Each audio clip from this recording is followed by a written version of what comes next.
Department of Mineral Resources and Energy issued a statement today prohibiting the sale of fuel in containers. I think there's a couple of questions that arise from that. First of all, what constitutes a container?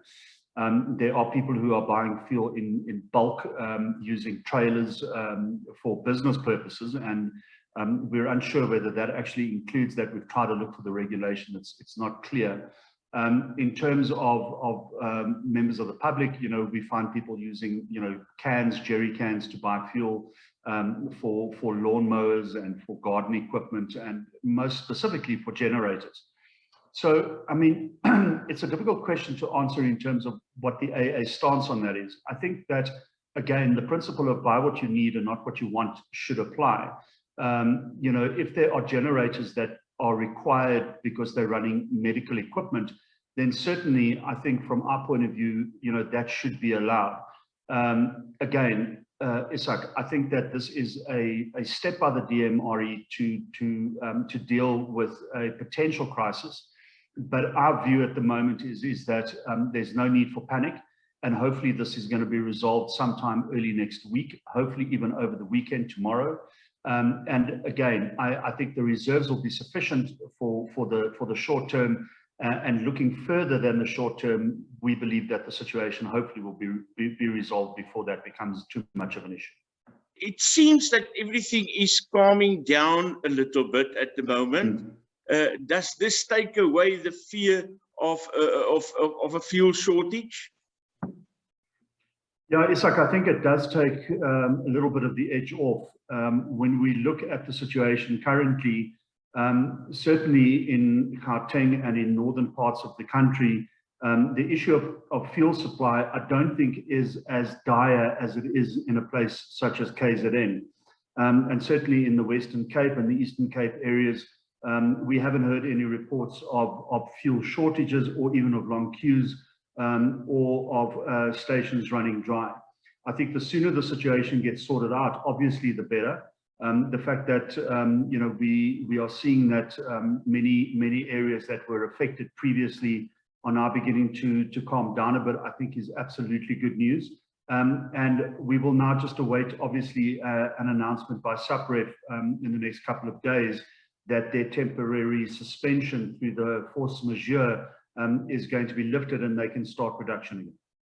Sapref represents 35% of South Africa's crude oil refining.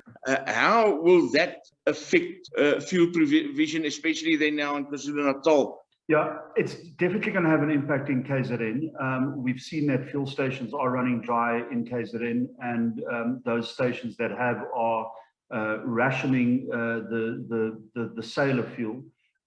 Sadly, what we've also seen is that in addition to the looting of stores and businesses, we're now also beginning to see the looting of underground container storage facilities, which is not only dangerous, but also is going to lead to some shortages, obviously, in those places. I think when we look at the capacity of the fuel stations in Gauteng and above, many of them would have gotten supplies last Friday. Those reserves will still be pretty good. I don't think that there's a cause for panic, certainly not in Gauteng and further up. But having said that, we would still want the situation to be sorted out as soon as possible. So nobody needs to stockpile fuel at the moment? No, we certainly would advise against panic buying. And I think that people also need to be very mindful of the fact that if they are panic buying, it's just dipping into those reserves that we may need for emergency and essential workers, for them to get to and from work, obviously, and also for their vehicles like ambulances and fire trucks and police vans and all of this type of thing. So we also advise people, make sure that if you are going to be using your vehicle, that you absolutely have to use your vehicle. Work from home if you can. Don't use your vehicle if you don't need to. And the big message, Isak, I think, is buy the fuel that you need, not the fuel that you want. And, be mindful that essential workers and emergency workers also need that fuel. Very important message, I think, that people need to get.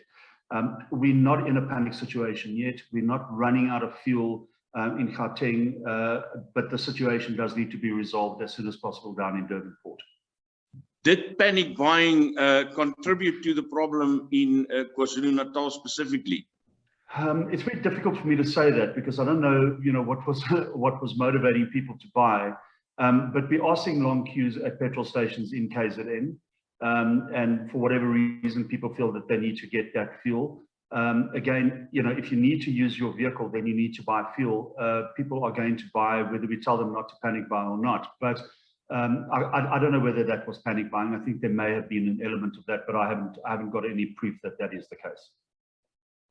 The fact that the N3 has been closed for a few days, consecutive days, will that contribute to problems maybe later on in Gauteng and the other northern provinces? Look, I think it's definitely going to contribute to an immediate problem, not only in terms of fuel supply, but in terms of food supply as well.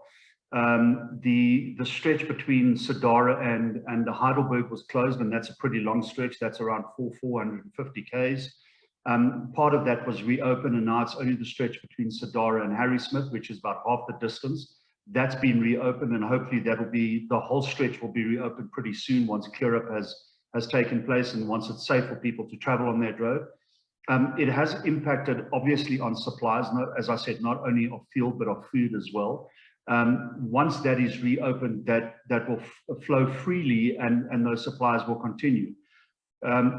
Once Sapref begins production again, and once the pipeline is being used and the road from Durban to Joburg is reopened, it should be a pretty fast turnaround in terms of getting supplies back up here again. It's not going to happen overnight, but it's going to happen relatively quickly. And the fuel reserves that we have, we think will be enough to maintain the need in Gauteng until that happens.